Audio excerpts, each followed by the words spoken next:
सर्द तूफानी दिन था। शुमाली हवा जोरों से चल रही थी और बर्फ के गाले आसमान से झूमते हुए जमीन पर गिर रहे थे। सारी दुनिया जैसे बर्फ की मोटी चादर में लिपटी हुई थी। एक किसान जल्दी जल्दी घर की तरफ जा रहा था। बर्फ में कदम रखते हुए वो थक चुका था और वो बार बार हाथों पर फूंक मारकर उन्हें गर्म करने की कोशिश करता। उसके बदन पर पुराना फटा हुआ कोट था। मुंह से बड़बड़ाया, आज तो सर्दी हड्डियों में उतर गई है। जल्दी घर पहुंचकर गर्म सूप पीना ही बेहतर है। चलते चलते अचानक इसकी नजर रास्ते के किनारे बर्फ के ढेर में पड़ी किसी चीज पर पड़ी जो हल्की सी हरकत कर रही थी। वो करीब गया तो देखा एक सांप है जो ठंड से अकड़ चुका था, जैसे जिंदगी की आखिरी सांसें ले रहा हो। किसान के दिल में हमदर्दी जागी। अफसोस, इस बर्फीले मौसम में अगर मैंने इसे ना बचाया तो ये मर जाएगा। फिर एक ख्याल आया, मगर ये सांप है, अगर ठीक हो गया तो शायद मुझे ही काट ले।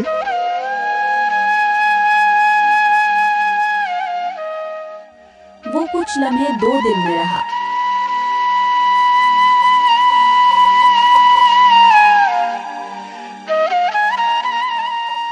कभी पीछे मुड़ने का सोचता, कभी इस बेबस सांप को देखकर रुक जाता। आखिरकार उसका रहम गालिब आ गया। ये अब कितना मजबूर है। मैं अगर ना बचाऊं तो ये जुल्म होगा। शायद ये जागकर मेरा शुक्रगुजार हो।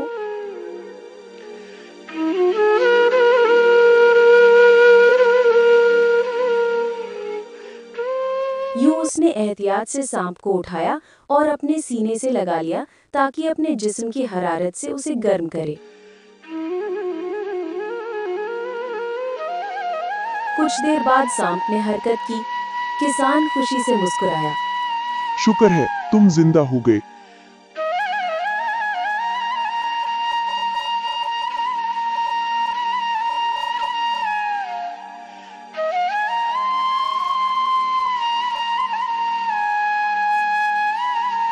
मगर अगले ही लम्हे जैसे ही सांप में जान आई, उसकी फितरत जाग उठी। उसने कोई झिझक किए बगैर किसान के सीने पर जोर से डसा।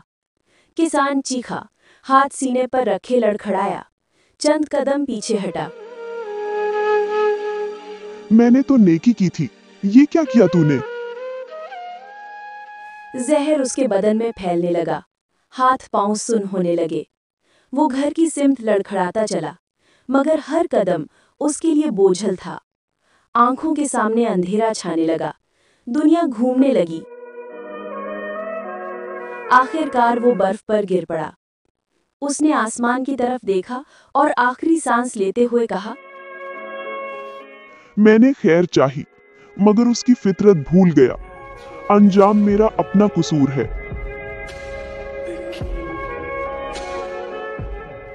उसकी आवाज सर्द हवा में मध्यम होती गई और फिर सब खामोश हो गया। सफेद बर्फ ने उसकी लाश को ढांप लिया। एक इबरत भरी कहानी छोड़ गई। प्यारे बच्चों, हमें हमेशा नेक दिल होना चाहिए, मगर इतना समझदार भी कि नेकी करने से पहले अच्छे और बुरे में फर्क जान सके। बुरे दिल वाले पर रहम करना बाज़ औक़ात अपनी तबाही का सबब बन जाता है।